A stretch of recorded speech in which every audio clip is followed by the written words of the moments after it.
Well, it's October, and it's Breast Cancer Awareness Month, and everyone has jumped on the pink bandwagon. Yesterday, I actually saw a bagel in the shape of a breast cancer ribbon. So I decided I was going to make my own awareness video to just kind of tell people what it feels like to be a survivor and some of the things that we go through and how you can do support. Things that are good to do and things that maybe aren't so good to do to help us out. So I can tell you today, as I'm sitting here getting my blood drawn, that I am very aware of breast cancer. And I'll be even more aware this weekend as I spend the weekend alternating between giving myself pep talks, you've got it, you've beat cancer, and frantically praying, please God, please, let those tests be negative. One of the biggest things we fight as we go through the breast cancer process, or anybody who faces cancer, is fear. That fear that it will come back. And it affects all aspects of your life. Every time I feel an ache or twinge that's unexplained, that I go to that fear and think, oh my God, it's the cancer. I found as time goes along, I'm getting a little better with it. I don't panic as often. Thank you. But it's still there, that fear. One of the ways you can support us is understand that we're not overreacting, that this is a part of something that we have to deal with. I had a well-meaning friend tell me that I just needed to get over it. Cancer is not something that you just get over.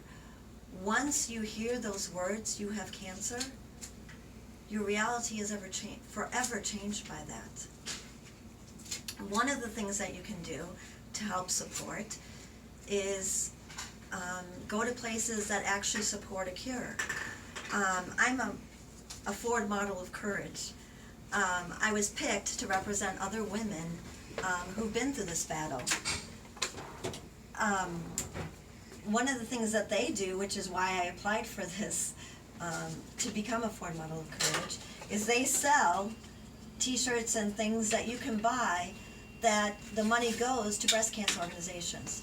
But one of the things that I liked even better was they actually have programs that help the women themselves. So you can go online and sign up to get green meals delivered to your house. That's huge. I had a friend come over with meals one time, and it was amazing. And what was even more amazing, she brought them over, knocked on my door, gave me a hug, said, I love you, you're amazing, and said, go eat your food. I didn't have to talk, I didn't have to chat, because let me tell you, after a day of treatments and running around for all that, and then still dealing with our lives, we're tired. All we want to do is rest. We appreciate that you brought the meals over, and that's amazing, but all we want to do is sit down and be able to eat it and get our weary butts to bed. Another thing that you can do that actually offers a lot of support, you know that friend on your Facebook page that's dealing with breast cancer, the one that you click like and say you're praying for, that's awesome. But instead, step up and actually offer help to her. As part of breast cancer or any type of cancer, we have the Wonder Woman syndrome. So if you ask us, we'll probably say, no, I got this, because we like to put on that brave front for everybody. The other thing is, like I said, life doesn't take a back seat. I was dealing with a brutal divorce while going through cancer. I was so overwhelmed juggling all these balls and trying to keep them in the air, kids, divorce, cancer, that if you would ask me for help, I wouldn't know what to tell you to do. But you can step forward and say, hey, you know what? Don't ask if you can help them. Just say, hey, I know there's a site online that sets up meal plans. So you call your friend up and say, listen, I'm going to set up a thing where we're going to be delivering meals to you. I'm taking Thursday. Is this okay with you? Then call your other friends and say, hey, you know what? Sharon has cancer. We're setting up a meal program. I'm taking Thursday. What day do you want? Other thing is rides. Oh my gosh, if I could have had rides for my kids to school. When I was going through the chemo, it was really painful. And I don't believe in pain medications, but by the time Sunday came around, boy did I want that pain medication. But guess what? I couldn't, because I had to get up in the morning to drive my kids to school. So a ride somewhere, to the doctor's office, to the thing, that's huge for us. But again, if you offer to help, please follow through. Because once I took that pain medication and someone didn't show up, I had someone offer once to take them. And I took my pain medication, they didn't come. Guess what? I was calling frantically around in the morning trying to find rides for my kids to school. Other things that people did for me were just simple things, or may not have been simple, but was things that meant a lot to me. My neighbor baked zucchini bread for me because she heard that it was easy to keep down while you were going through chemo. I came home one day and found my backyard completely cut.